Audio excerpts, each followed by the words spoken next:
it was really cool because you're shooting zombies. It was totally awesome. But then Windows updates, and it started to glitch, and we decided to turn it, disengage it, and then turn that room into a Jumanji themed escape room game. So that was pretty cool. I've been doing youth ministry all my life. So I started out as youth pastor kind of thing in churches in Oregon, Minnesota, Arlington, Texas, Sierra Madre, California, where Rick and I have commonality. And then I became the first full-time person at the National Network of Youth Ministries, and doing that, started helping churches in San Diego who didn't have a youth pastor get their youth ministries going, and that turned into Jumpstart Ministries, which is what I've been doing a long, long time. I help churches that don't have somebody on their staff, so I come in and evaluate and start to recruit and train volunteers and do that kind of thing. COVID pretty much killed Jumpstart Ministries when churches didn't have the funds or anything to be able to bring in somebody like me and help them out. So that's when the escape room started. So that's cool. It was a good escape. Yes, it was a good escape. Yes, it was. And it's really cool for me to put faces with the people that I have to admit, I have been talking behind your back. I've been praying for you for months and months and months and months, and I've been thinking, all right, we're getting in April, you already have summeritis, kind of thing. Let me get out of here. So as I thought about what I should teach you on this week with you guys, the book of Daniel came to my mind. So let's see if I can hook into this system here. And where did I put my glasses? All right, there they are. Thank you. All right, screen share. Where do I get screen share? I'll get it here. I never screen share from my computer. All right, here we go. Yep. Screen. You just tap the little, right there. If you click the little slider. All right, let me get out of this thing. Yeah, Click. All right. This guy here? yeah. Then we're just All gonna right. go All right. Yeah, see, I never do this And it because mine's just should- hooked in. If we're on the right. Yep, upstairs TV. Oh, Oh, do it again. Yeah, click that. It is low. All right, do it. All right. When I was in Bible college, I took a semester class, a whole semester on the book of Daniel. And ever since that experience, Daniel has been one of my favorite guys. So you're getting close. He exemplifies what living in a pagan world is like for a faithful person. So we're up. All right, so, all right, I'll get out of this. And where's my desktop? Must be on a different screen. Desktop. Go over to the side, this way. There it is. There we go. Enter. Desktop. Yeah, I'll let you. You'll be All right. Okay. faster. Find where you're looking. Yeah, it's right here. What's it say? Oh, that's right. You got the Holy Spirit. You can't have a bad day. All right. Come on. Might take a second. Might take a second. If you have the Holy Spirit, you can't have a bad day. You have a stressful day.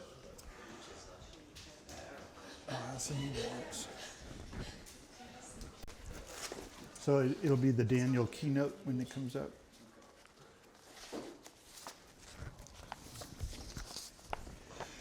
So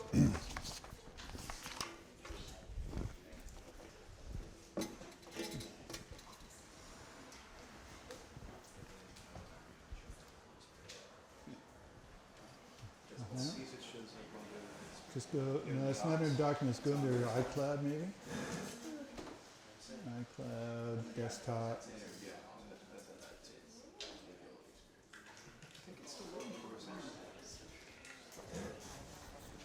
Is it on a different screen somewhere? Just find, okay, I can do a find on Daniel.key. Let's do that quick. All right. Here, do this. This one? Shadow key? Yeah, that's it. All right. Let's launch it. All right. Yeah. All right. Hit the play button up here. Okay. That's all right. Destiny 2 is on the ad for TV. All right. Hit play. Cool. All right. Now we're in. Cool. And one thing that I've learned hanging around with teenagers all my life is, and mostly I do talking like this, not teaching. I do like, talks for youth groups or camps or whatever. And if you can keep it to a half an hour, you're decent. If you go 20 minutes, you're awesome. So I'm not going to use the full hour every time because your brain can only absorb so much. Right? So 45 minutes. All right, full 45 minutes. So when you think of Daniel, what do you think of? When you hear the character of Daniel in the Bible, what comes to your mind? Yeah. Daniel and Goliath. Daniel and Goliath. Yes. Daniel and the lion's den. Daniel in the lion's den. Everybody knows the story of Daniel and you think of Shadrach, Meshach, and Abednego in the fire, or shake the bed, make the bed, to bed we go, or my shack, your shack, or a bungalow, those things. All right. And when I was a kid, they taught us those things in Sunday school using flannel graph. Anybody know? Have you experienced a flannel graph story? Somebody, a couple of them. So I got some flannel yesterday down at Lahui, and I threw it over this thing to make a little flannel graph thing. I want some assistance though. All right, I need people to put. All right, you're in. Yeah! Maybe one more. A girl. You're in. Yeah, let's see. All right, so let's. This is the story of the Daniel in the lion's den. Daniel and Goliath. Daniel and Goliath. So we have the king. So put that on the flannel. The king. So we have King Darius. He's the kind of the new ruler in Babylon, and he's kind of trying to consolidate his power and make sure that the regime change is going well. And so he has a bunch of advisors come to him one day and say, advisors, and say, "Oh, king, you are so great. You should make a law that nobody should pray to anybody else but you for 30 days. Why would guys like that say things like that to a king? Anybody know? Anybody know why the guys would want to make that kind of request of a king? Yeah, what? Because they were trying to get Daniel in trouble. Yes, they were, because Daniel was one of the top 3 leaders of the nation at that time. So they were like irritated that this exile from Judah would be like equal or their boss. So the king goes, "Oh yeah, that sounds like a great idea. I should do that." So he signs the decree. So those guys, take those guys, and they know that if they can do this is Daniel's bedroom. And I dropped something right there. They say, the only way we can trap Daniel is if it has something to do with his God. So I'm going to organize these guys. So they make this law that nobody should pray. But Daniel, knowing when the law has become signed, he goes to his bedroom and he prays. And the guys, put the guys are all around him. They notice, and they're going, "Oh, we got him now." Yes. So they go running back to the king.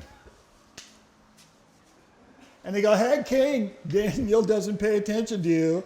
And the king is like, "Oh, drat. I've been hoodwinked. I've been bamboozled." And then he works all day to try to figure out how to make that law not happen, because if somebody does pray to anybody other than the king, then they get thrown in the den of lions. So then nighttime comes and the guys come back to the king and say, "Oh, king, remember, the law can't be changed. Daniel's been praying to other people." And so the king throws Daniel in. So the king throws Daniel in the lion's den. And he says, "I hope God can save you." Oh, do you want it done here? All right. No, it would be better because Daniel's facing the lions. Seth, where are our sound effects? I just want to say. So in the morning, the king spends a sleepless night. He goes running first light of the day to the lion's den. And he says, "Hey, Daniel, you still there?" And Daniel says, He fell in the lion's den too, sorry. so Daniel says, "No problem, bro. God sent his angel, and shut the mouths of the lions." So then the king goes, "Yay," and he goes to the guys that had tricked him into making that law, and he throws them in with the lions, and along with their families, and they all get eaten up before they even hit the bottom of the den. End of story. Yay? Yay. That was really difficult. It's harder than you think to do as. So proud. Oh my gosh, thank you. You're the best. My hope this week is that we can take Daniel and way past the flannel graph kid story realm. This guy was a real dude. He's exemplary of the kind of person we need to become. He was taken from his home when he was like 15, deported to the enemy's capital, the city of Babylon, put into training for 3 years. How well you did in training determined what kind of job you got. If you screwed up, then you got to be garbage collectors. If you did great, maybe you could work right in the palace. And he lived his life in the public sphere for the next 75 years or so, without ever denying his initial faith in God of Judah. So he's a prototypical type of person that we can emulate because we live in Babylon. And so if we can learn stuff from Daniel, that's a really good thing. So let's get into the first session. When you think of Daniel, you think of these selfies that AI has been creating of biblical scenes. What's wrong with this picture? Well, that looks like a dog. That's a goal. That looks like a sheep right there. And the problem is, Daniel wasn't that age when he was put into the lion's den. He was like 81 years old. Yeah. So, yeah. Do you think you could pick a side? So you're not in front of the screen. Oh, am I in front of the screen? I'm sorry. I can pick a side. All right. I know you're not supposed to pick sides, but Yeah, well, I can move to a side. All right. So, let's talk about flannel graph stories. Let's talk about the timing of when this all took place. Right? In 605 BC, Nebuchadnezzar, everybody say that with me? Nebuchadnezzar, 5 syllables. And that's probably actually pronounced Nebuchadnezzar. Nebuchadnezzar it is. We'll just call him Neb. His father, Nabonidus, became the ruler of Babylon. It was under the control of the Syrians, who were like, they were brutal, brutish people. He kicked them out of Babylon. In fact, he secured the whole territory and became the dominant empire of the world at that time. Am I still in your way? Okay. So in 605 BC, though, he died, and Nebuchadnezzar assumed his throne. But at that time, Nebuchadnezzar was in Egypt, subduing Egypt. Egypt and Babylon were like, McCoys and Hetfields. They were just constantly fighting. And so he secures Egypt, And on his way back up from Egypt to Babylon across the Fertile Crescent, are you familiar with the Fertile Crescent idea? Yeah. Then he went by Jerusalem. It had already been taken, and he grabbed about 150 young men, 15 years or so old, and took them with him to Babylon to make them part of his government. And so Daniel was among those people, and that was where Daniel's story completely changed. He was ripped up from his family, taken to a foreign land. Later on, in 597, you know how the dates in BC versus AD work? The bigger the number BC, the further away it is. The closer the number BC, the sooner it is. It's in opposite, upside down direction of AD. In 59 BC, then they deported 10,000 Israelis from Judah, Jerusalem in the area, and brought them to Babylon. Most of those people ended up being slave laborers, building the city of Babylon and and other environs around that empire. In 588 BC, tired of the constant revolts and rebellions in Israel, Nebuchadnezzar went down to Jerusalem and leveled it, turned it into a wasteland. Then in 550 BC, Nebuchadnezzar died. There was a succession of short-lived kings and stuff like that. And then Belshazzar, everybody say that name, Belshazzar. Daniel. Yeah, Belshazzar took over. He was the guy who was in charge when Babylon fell. And we'll learn more about him when we talk about the handwriting on the wall. Have you ever heard about that story? Mm-hmm. Yes, she's like all excited. What's your name again? Kate. Kate. Kate's like going, oh, tell me about the handwriting on the wall. And then finally in 539 BC, the Persians and Medes, under Darius the Mede, came in and conquered Babylon without a struggle, without a fight.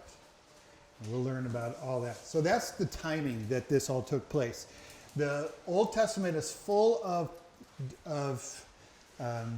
other books like First Kings and Ezra and all those kinds of things that talk about this very same time when Judah was taken. Now, I say Judah rather than Israel. Why? Do you know why?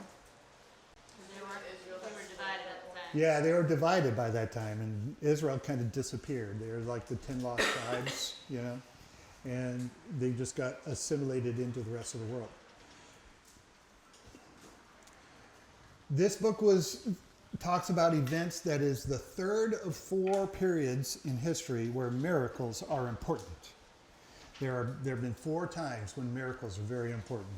The first time was with Moses in the exodus of the Israelis from Egypt back up to Israel. The second period of miracles was with Elijah and Elisha, where they had to confront false gods that were infiltrating Israel's culture.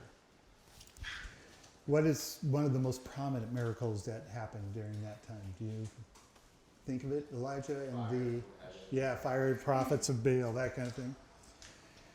The third one is this one, Daniel, and miracles that happened because Daniel was defending and promoting God's reputation in a completely foreign culture, a completely pagan world.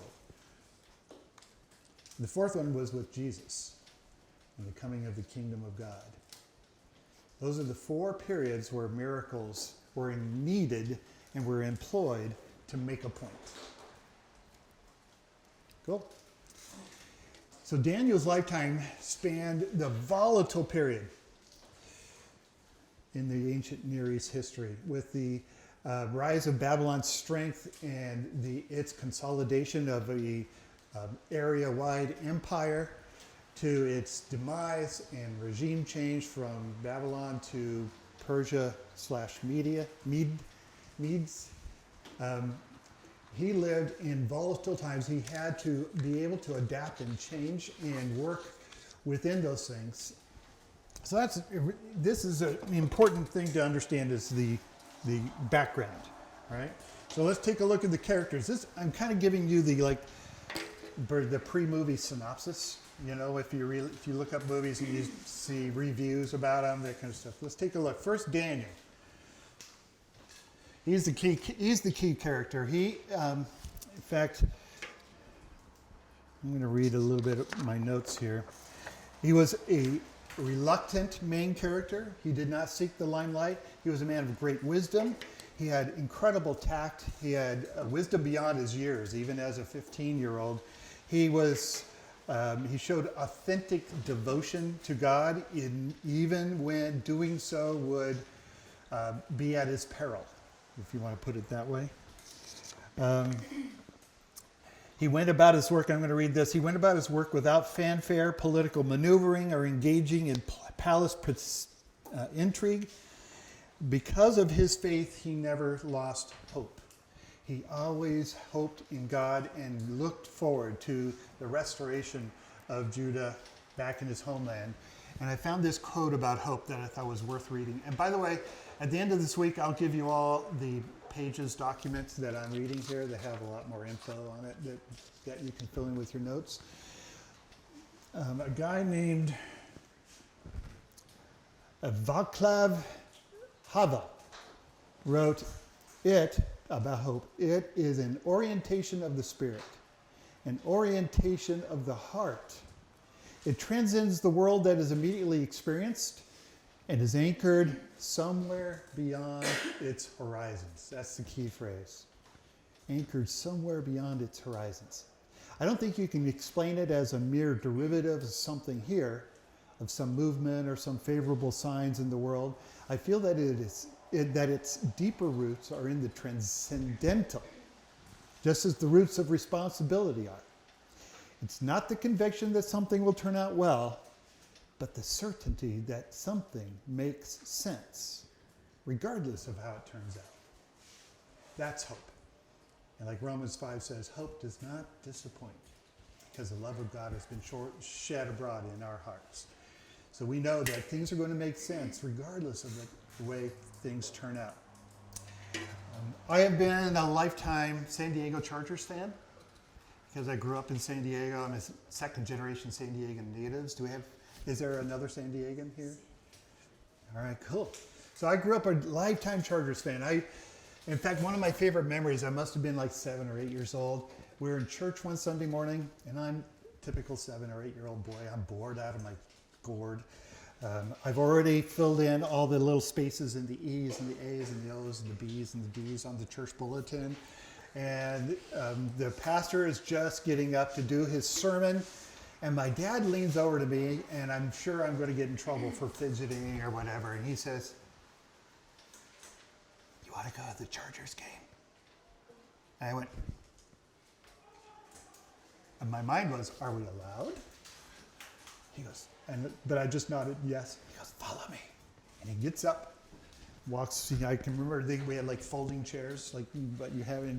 Walks up, and then we walk out of the church, walk down the middle aisle. My dad first and me best.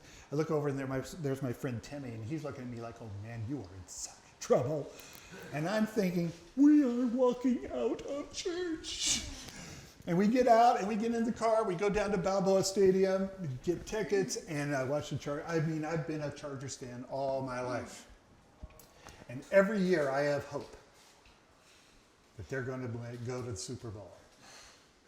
And every year, my hopes are dashed because they never go to the Super Bowl. They're always supposed to be good, and then the season happens, and they're never any good. Because my hope is misplaced. It's placed in the Chargers instead of where it ought to be. So, hope is important. Let's go on to some more characters. Nebuchadnezzar. He's like the prototypical ancient Near East Bronze Age despot. He conquers neighboring areas to line his pockets.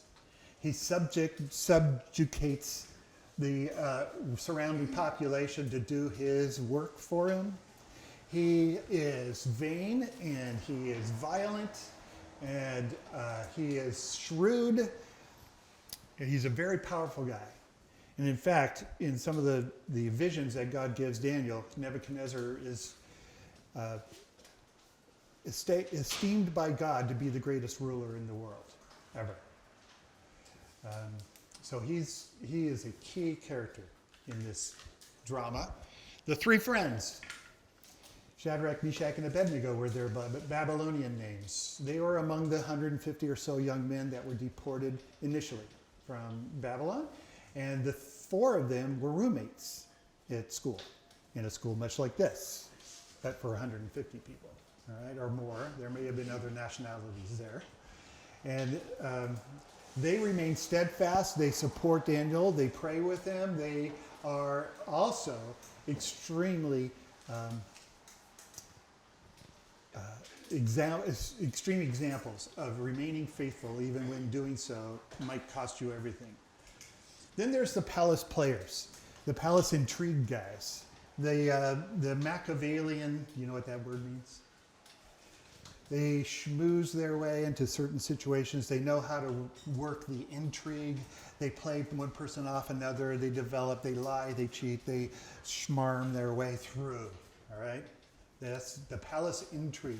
Every government has their palace intrigue guys or women now who know how to work the system and get themselves into the positions they really want to have. Then we have Belshazzar. He was Nebuchadnezzar's grandson. Even though in the Bible he calls Nebuchadnezzar his father, or his grandmother calls him Nebuchadnezzar his father, he was kind of like the last option. After Nebuchadnezzar died, his son took over. He was killed after a couple of years, and somebody else, palace intrigue, got that guy out, and then there was an assassination, and then so Belshazzar kind of wound up with it. He was a spoiled brat, rich kid who didn't know how to handle the power he had been given. How come he named Daniel something very close to his grandson's name? Say what? Why did he name Daniel Belteshazzar, which is really similar to his grandson? Yeah, we will find that out in the next session, but it's because of what those words mean, right? Then there is Darius the Mede, they call him. He was actually half Persian, half Median. He married, his mom was a Mede, his dad was a Persian. He was a dynamic general, and he was able to lead troops to recapture what the Babylonians had all taken and overcome them and become the dominant force in the world at that time. He was also a vainglorious ancient Near East despot, but he had probably a little more developed sense of integrity than Nebuchadnezzar had. Question And then, real quick. yeah, That's is that where that currency came into play? Because isn't it denarii. is that the same? Like, does that connect? No. But it's close. They're close. They both start with D, and they have. I was just wondering because I was reading the Wikipedia on it and the coin came up. Oh yeah. Okay. Finally, we have characters. We have angels. Daniel's the first time we know that angels have names. Before then, they're never named. And so he gets visited by Gabriel. He learns about Michael. And he gets visited by other various unnamed angels. Angels play a significant role in this story of Daniel. Let's talk about who wrote the book, its authorship. Daniel's one of those books that liberal theologians and scholars love to try to tear apart. So they don't want Daniel to be the author. In fact, he probably wasn't the author of much of the book because the book is written in both first person and third person. So you know what the difference between those two are, right? So in the sections where he says, I, Daniel, was in my house, that's first person, he was writing that. But then there's a third person where it's like a narrator explaining what was going on. We have a third person book in the Bible in one of the 4 Gospels. Do you know which one? John. Nope, John was eyewitness. Luke. Luke is a third person, kind of a collection of stories that he learned from others and wrote them down as a historian, a careful historian. And the person who wrote down the things in the third person in this book was also a careful historian. So Daniel didn't write the whole thing, but some historian then curated the information that he or she got, probably he, and wrote it out and included Daniel's writings in their book and created the book of Daniel. It's also a historical book in that it has 6 chapters of history, things that happened.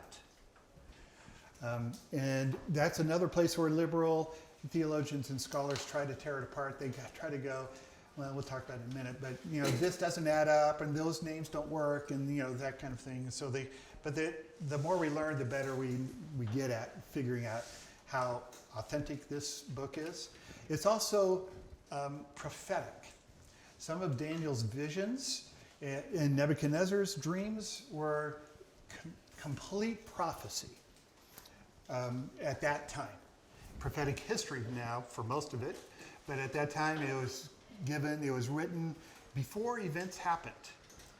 And it uses the literary genre of apocalyptic literary. Do you know what that word is? Apocalyptic? Like the apocalypse, like disastrous.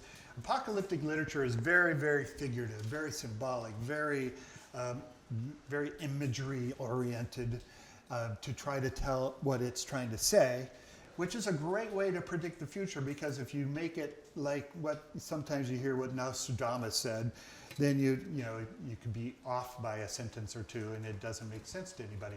But if you make it very figurative and very symbolic, then you can have interpretation involved that you go, oh yeah, this fits, oh yeah, that fits.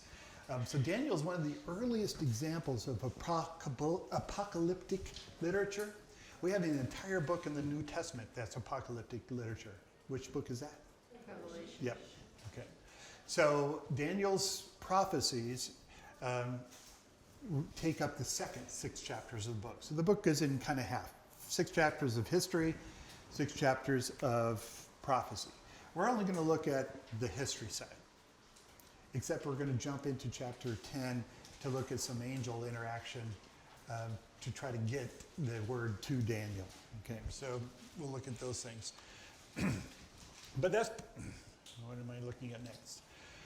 That's where the criticism of this book comes, because there's several things that people will say. This book isn't really supposed to be in the Bible because, for instance, it has huge sections of it that are written in Aramaic, which was the language of Babylon at that time, instead of Hebrew, which no Jewish prophet would write in Aramaic.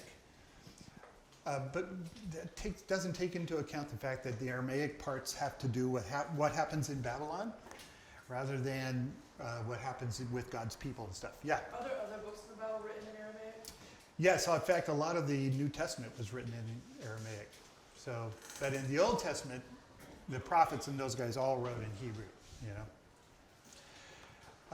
there's other things about the language. One is that there's also use of Greek and Latin words even. They're going, hey, Greek and Latin in 600 BC? Come on, that just can't be. But it is, because Greece and Rome were cultures at that time, and the Greek words in Daniel all have to do with musical instruments, as well as one of the Latin words that's included. Okay, so it just, if we say guitar, oh, that's Spanish. That's a Spanish word. So it couldn't be that we're in an English classroom, right? Well, no, it's just the name of an instrument. Okay. Language, the timing. They're going, all right, so timing is specific in this thing. In fact, the very first verse of the first chapter says, in the 3rd year of, kind of deal. I think it's the first verse of the first chapter. And they go into the cuneiform tablets that they have and all the histories that they can come up with. And they're going, hey, this isn't right. These dates don't line up. This book can't be true. But they don't take into account how ancient people counted time. Kind of like, on what day did Jesus rise from the dead? Sunday. But first, second, or third? Third. All right, so he died on what day? Friday. So Friday to Saturday is? One day. And Saturday to Sunday is? How did he rise on the third day? Jewish people counted, and ancient Near East people counted Friday, his day, he died on day 1. He was in the grave on day 2, and he rose on day 3. See what I mean? They don't start with 0. They start with 1. Okay, so, see what? Okay, cool. All right, historical, prophetic. Timing is, so a lot of the date issues that arise in Daniel, I'm giving you just really this scratching the surface of some of these controversies, can mostly all be explained by the fact that they didn't count time the same way we count time back then as we do now. There's also the issue of miracles. And they go, if you don't think miracles are even possible, that there is an alternative explanation to every miracle possible, then you're going to go look at the miracles in Daniel and say, well, see, it wasn't really miracles. It was this, that, or the other thing. This book isn't true. But we do know that miracles can happen. They do happen. And this is in the, which section of the 4 miracle eras did this happen in? Third, yes. Names and dates. For instance, when Darius the Mede takes over Babylon, his general, Ubaguru or something like I just think of Subaru, but his general took over and ruled in Babylon, and they called him Darius because he was ruling in Darius's place. So they would call him Darius, which was like calling him king kind of deal. And that was totally acceptable back then, but in our Western kind of oriented thinking, we would go, well, his name wasn't Darius, but that's all right. That's the way they did it back then. Get the idea? And the same with the kind of dates issues. All right, so what? So how does this all work out for us? The book of Daniel is God's word, every word of it. It is as authentic and authoritative for us as it was for the beleaguered Israelis who first read it or had heard it read. This book was written for people in exile and people back home who were just living in abject destruction, to encourage them that God was working on their behalf. It is authoritative, and the things that we learn in it, it should apply to us. Right? More questions, or do you want to take a break?